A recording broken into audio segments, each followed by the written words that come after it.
El médico debe familiarizarse con el examen vascular periférico.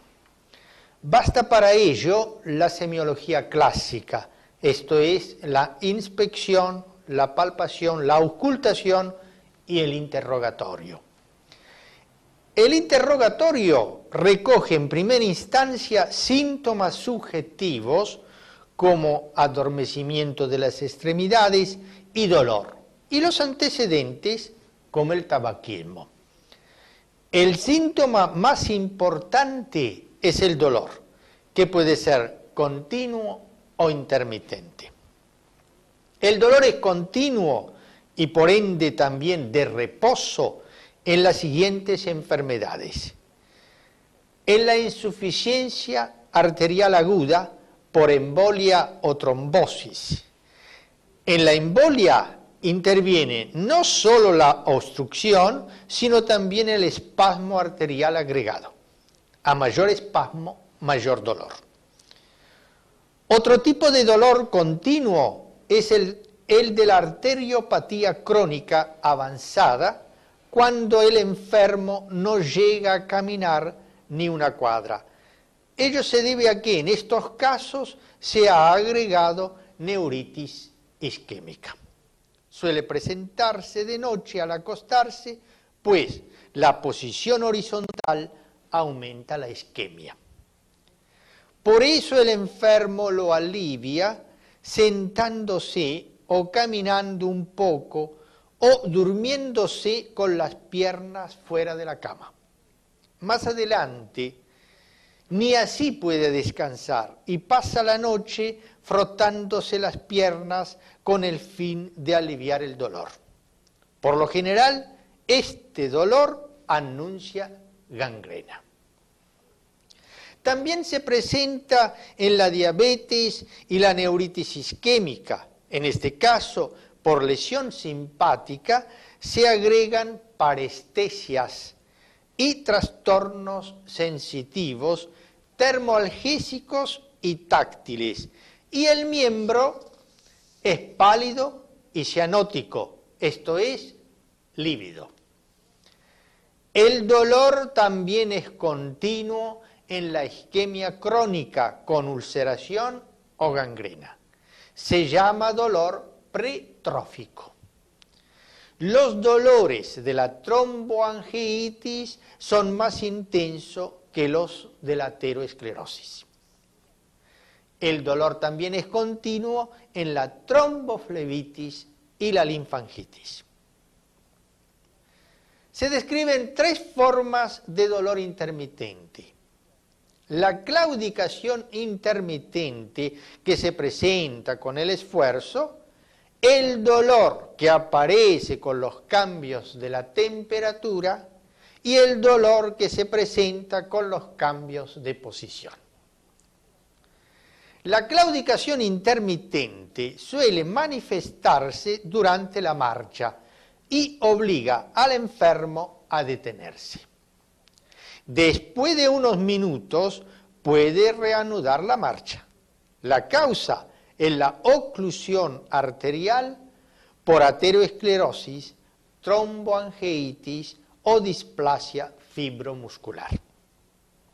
Se conoce también como claudicación intermitente de Charcot, para diferenciarla de la forma de Dejerine propia de la isquemia medular, que puede verse en el aneurisma disecante de la aorta o en la coartación de la aorta, y que suele acompañarse de debilidad en los miembros y posible caída.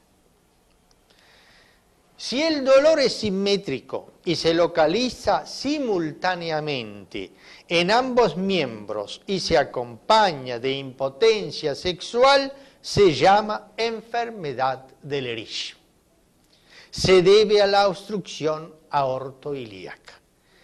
La claudicación intermitente solo se manifiesta si el enfermo camina de manera rápida.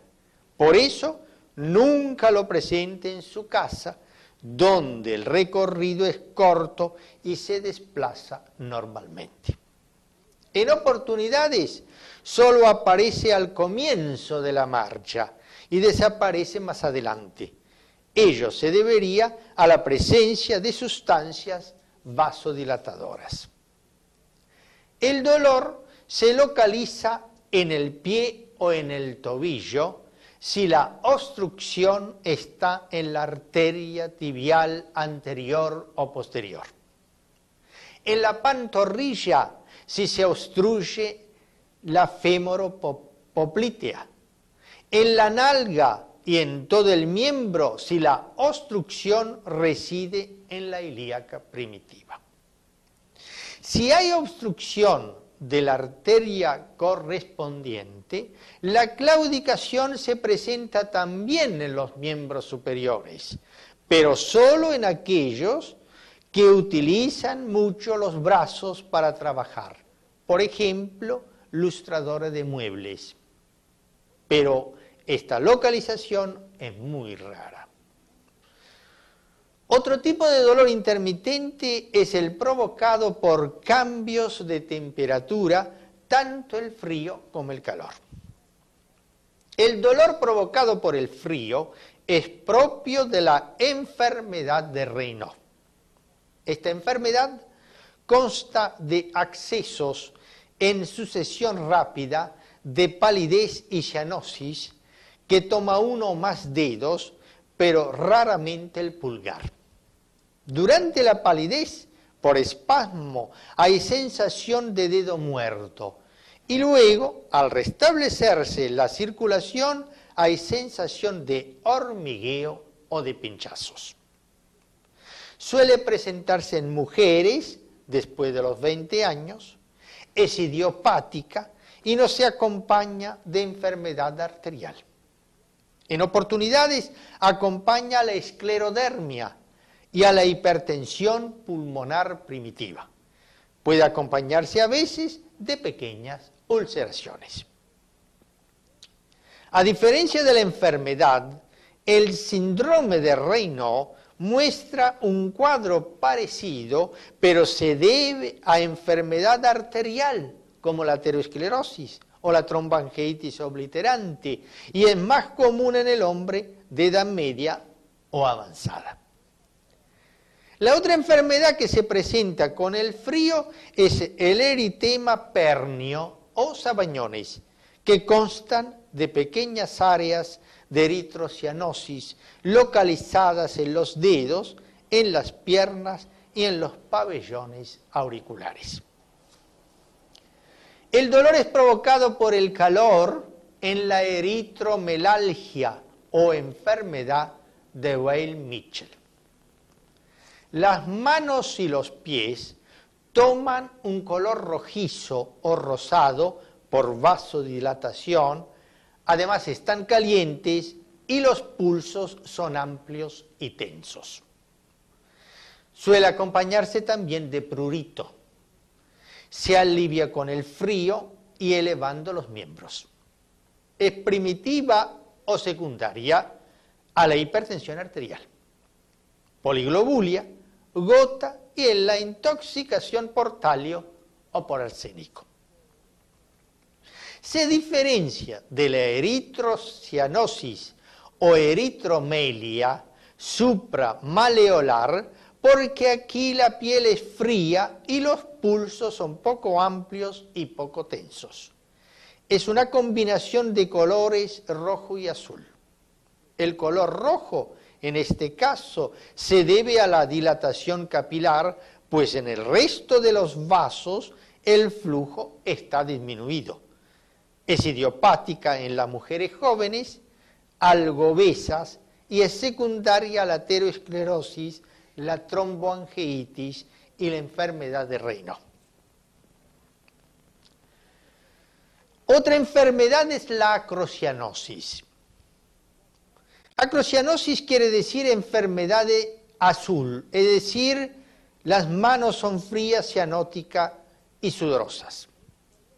El calor de las muñecas es totalmente, el color de las muñecas es totalmente distinto. También es propio de las mujeres jóvenes con trastornos neurovegetativos. Si se colocan las manos frente al calor, toma el aspecto de la eritrocianosis.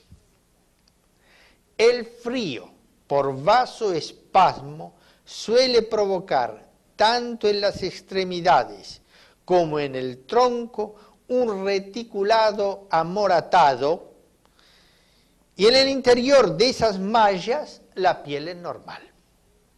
Es primitivo, sobre todo en mujeres, y secundario a periarteritis nudosa y lupus eritematoso sistémico por vasculitis.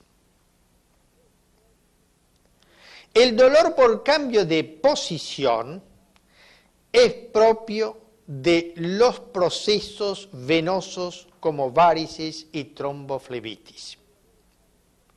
Se manifiesta sobre todo después de una larga caminata o de haber estado mucho tiempo de pie. Disminuye al acostarse. Puede prevenirse usando medias elásticas, pero siempre que no esté comprometida la circulación venosa profunda, pues en este caso el dolor sería mayor. Con la inspección estudiamos el color, las faneras, la presencia de úlceras y edema y los vasos arteriales y venosos. Con la palpación se pueden realizar las pruebas, palpar los pulsos y tomar la temperatura. Y con la auscultación detectar la presencia de soplos apoyando el estetoscopio con suavidad. Para el examen del color, la temperatura ambiente debe estar en los 20 grados centígrados. Si es menor de 15 grados, la piel se vuelve pálida por vasoconstricción. Y si es aún menor, se vuelve azulada por disociación de la oxihemoglobina. Pero si la temperatura está en 0 grados, la piel es rosada, pues no se disocia la oxihemoglobina. Si con el enfermo acostado la extremidad es pálida, quiere decir que hay poco flujo por obstrucción o espasmo. Cuando la obstrucción es grande, se combina la palidez con la cianosis, dando lividez. Estos cambios se producen en pocas horas en la obstrucción aguda. Cuando al presionar con un dedo o con un vidrio, el color azul no desaparece o desaparece para reaparecer rápidamente, indica que la gangrena es inmediata. En la tromboflebitis el color azulado es tardío, pues al comienzo la extremidad es pálida porque el edema comprime a los capilares. En este momento se llama flegmasia alba dolens. Más adelante, cuando se agrega cianosis, porque a la compresión se añade la trombosis capilar, se constituye la flegmasia cerulea dolens o flebitis azul. El espasmo hace desaparecer el pulso arterial, de ahí la aparición de la gangrena en el metatarso y dedos del pie derecho. Para estudiar estos cambios de color deben realizarse algunas pruebas. El sistema arterial se estudia con la prueba de Rashkow. Se coloca al enfermo en decúbito dorsal y se levantan los miembros de manera activa o pasiva. Otra manera de mantener elevados los miembros inferiores. Si la circulación está disminuida, la extremidad afectada se presenta pálida. Luego se va bajando el miembro y se establecerá a qué altura reaparece el color rosado. Cuanto menor es el ángulo formado con el plano de la cama, mayor es la oclusión. A continuación, se busca el ángulo de suficiencia circulatoria de Leo Buerger, colocando los miembros por fuera de la cama hasta la vertical. Si la circulación es normal, la palidez desaparece en menos de 10 segundos. Si hay obstrucción, no se normaliza ni a los 30 segundos y la palidez es reemplazada por rubor, constituyendo la eritromelalgia de declive.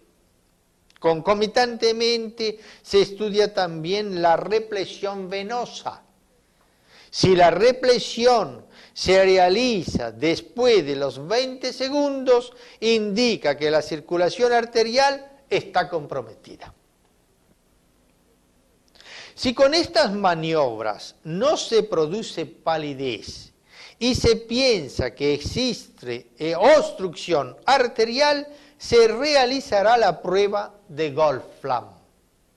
Es decir, se le hace realizar al enfermo movimientos de flexo-extensión con los tobillos o con los dedos, colocando debajo de los muslos algunas almohadas.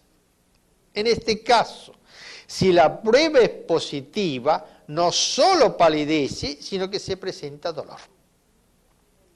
Para la enfermedad de Raynaud, el cambio de color se estudia colocando las manos o los pies en agua fría. Aparece primero palidez y después cianosis.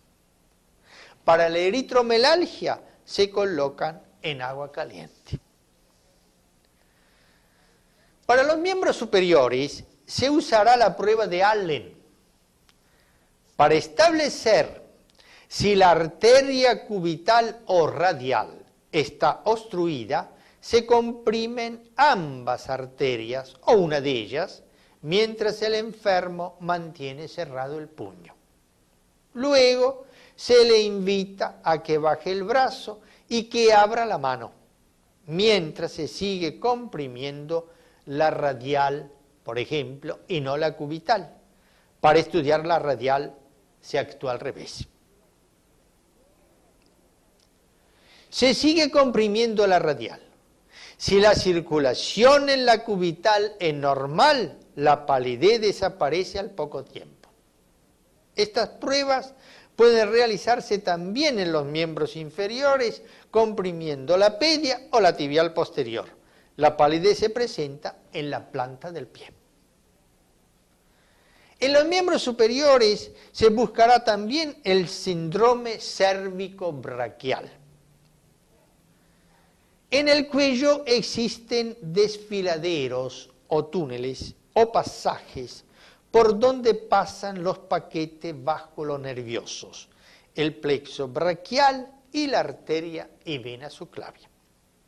Estos túneles son el interescalénico entre el escaleno anterior y medio, el costoclavicular entre clavícula y primera costilla, el coracopectoral entre el coracoides y el pectoral menor. Cuando hay compresión, los síntomas son nerviosos y vasculares. Los nerviosos se presentan en el territorio de cervical 8 a dorsal 1. Esto es, en manos, antebrazos y brazos hasta hombro y consisten en parestesias, frialdad en los dedos y fatiga en ciertas posiciones que impiden toda actividad.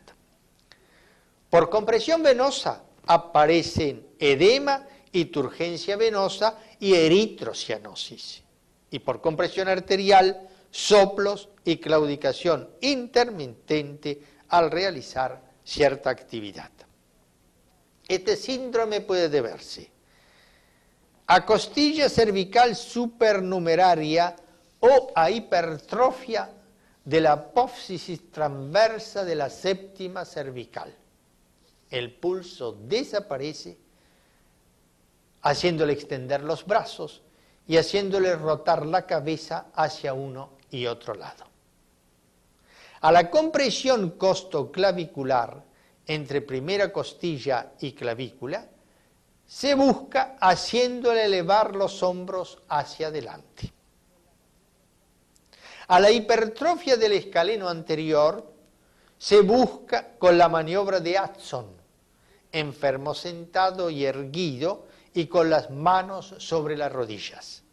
Debe levantar el mentón, inspirar profundamente y llevar los hombros hacia atrás. Se toma el pulso radial. En las dos anteriores, esta prueba es negativa. A la hiperabducción, en este caso la subclavia es comprimida en el túnel coracoideo braquial al levantar los brazos. Se busca levantando el brazo sobre la cabeza y ocultando la arteria en el hueco supraclavicular. También se presentan los signos de isquemia como hormigueo o dolor, además del soplo, si la prueba es positiva. El sistema venoso se explora también con pruebas. Las alteraciones más importantes son las varices y la tromboflebitis. Existen dos sistemas venosos, el profundo y el superficial, constituido por las dos afenas, la interna y la externa. Entre ambos existen las comunicantes. En ellas son importantes las válvulas que deben ser competentes o suficientes. Las varices se dividen en dérmicas y subcutáneas. Ambas pertenecen al sistema de la safena. Las varices dérmicas se llaman también varículas y adoptan este aspecto o este otro. Las subcutáneas suelen acompañarse de incompetencia valvular y trombosis. De ahí la insuficiencia venosa crónica con aparición de la dermitis ocre y purpúrea. Las varices de la safena interna se presentan en la cara anterointerna de la pantorrilla hasta la ingle y el dorso del pie. Y las de la safena externa en la cara posteroexterna, pero nunca sobrepasan el hueco popliteo. La flebitis es la inflamación sin trombosis. La flebotrombosis es cuando hay trombosis sin inflamación. Y tromboflebitis cuando existen ambas. Las causas son la estasis, la hipercoagulabilidad y la lesión del endotelio. La tromboflebitis superficial se palpa como un cordón doloroso, duro y rojizo. No suele acompañarse de fiebre ni de edema. Si la tromboflebitis es migratriz y el sujeto es joven y fumador, pensar en tromboangeitis obliterante de Leo Buerger. La tromboflebitis profunda se acompaña de edema, fiebre y dolor. Y suele dar positivo el signo de Homans. Esto es, el dolor se presenta al realizar la dorsiflexión del pie. En la flegmasia alba dolens. Además puede dar tromboembolismo pulmonar. Para el estudio venoso son útiles algunas pruebas que exploran la competencia valvular y el estado de las comunicantes, pero son inútiles si el enfermo ya presenta dermatitis ocri-purpúrea y ulceraciones que indican que está lesionado el sistema venoso profundo. En posición acostada, Se le levanta el miembro para vaciar las varices comprobadas en posición de pie y se coloca un elástico a nivel del callado de la safena para ocluir justamente la safena. Se invita al enfermo a ponerse de pie. En este momento se puede obtener los siguientes resultados. Si las varices se rellenan sin quitar el elástico, se dice que la prueba es negativa e indica que las válvulas de las comunicantes son incompetentes. Si no se llenan, se quita el elástico. Si las varices se rellenan rápidamente, se dice que la prueba es positiva e indica que incompetentes son las válvulas de la safena. Si lo hacen lentamente de abajo a arriba, la prueba es nula e indica que las válvulas de ambos sistemas, de las comunicantes y de la safena, son normales. Si se rellenan tanto con elástico puesto como al soltarlo, la prueba se llama doble e indica que las válvulas de la safena y de las comunicantes son incompetentes. Con la prueba de Perthes se estudia el sistema venoso profundo. Al enfermo, de pie, con las varices ingurgitadas, se le coloca un elástico en la raíz del miembro y se comprueba si las varices persisten dilatadas. Se hace caminar al enfermo en la misma pieza. Si las varices desaparecen, quiere decir que las válvulas de la comunicante son normales y la prueba se denomina suficiente. Si las varices persisten turgentes, indica que las válvulas de la comunicante son competentes o que el sistema venoso profundo está obstruido. La prueba se llama insuficiente. Para diferenciar estos hechos se realiza otra prueba. Con el enfermo acostado y con elástico puesto, se le hace efectuar movimientos de flexo-extensión. Si las varices desaparecen, indican insuficiencia de las comunicantes. Si no desaparecen, indican obstrucción del sistema venoso profundo. En el examen vascular periférico también hay que estudiar las faneras, esto es, uñas y pelos.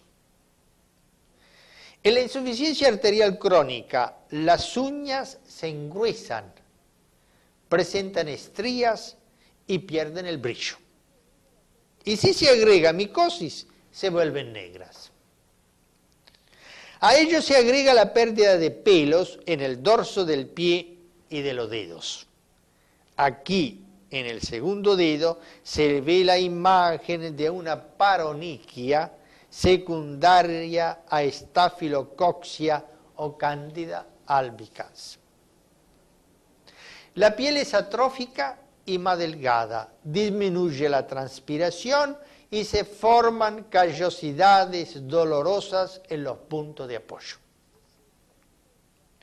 En estos mismos puntos, en el diabético, se presenta el llamado mal perforante plantar, que es una úlcera neurotrófica. Las ulceraciones se presentan tanto en la insuficiencia arterial como en la venosa. Cuando la causa es arterial, puede llevar a la gangrena. Aquí vemos una úlcera profunda en una insuficiencia arterial por tromboangeitis obliterante. Aquí ulceraciones ateroesclerosas en los dedos con alteraciones de las uñas y falta de pelos. Y una úlcera puntiforme inmediatamente por encima del tobillo, llamada úlcera de Martorell, en la hipertensión arterial. Se deben a la obstrucción por hiperplasia de la media y de la íntima. La gangrena es seca y húmeda y la causa es la misma, pues una puede transformarse en otra. La forma seca de color negro se ve más a menudo en la obstrucción aguda y en la ateroesclerosis. Un surco de delimitación la separa de la zona sana, que es donde se produce la amputación espontánea. La forma húmeda, con secreciones malolientes, es más común en la diabetes. Aquí la separación entre la zona sana y la enferma es imprecisa. A diferencia de las arteriales, las úlceras venosas se localizan más comúnmente por arriba de los malleolos y se acompañan de tromboflebitis superficial que se aprecia a lo largo de la safena, en forma de un cordón doloroso y rojizo, además de las varices y de la dermatitis ocre y purpúrea y piel de aspecto paquidérmico. La temperatura debe explorarse con el dorso de los dedos o con termómetros especiales. El enfermo no debe consumir alcohol desde 2 horas antes ni fumar. En condiciones normales, la piel está caliente o fría con variable cantidad de humedad, de acuerdo al control simpático. Pero es caliente en una tromboflebitis y fría en una obstrucción arterial. La auscultación de una arteria debe realizarse apoyando suavemente el estetoscopio sobre la arteria correspondiente con el fin de descubrir algún soplo generado por la turbulencia de la sangre en el sitio de la obstrucción, sin olvidar que a nivel del cuello pueden auscultarse soplos irradiados desde las válvulas sigmoideas, sobre todo aórticas. Con circulación de los miembros, damos por terminado el tema bases del examen circulatorio.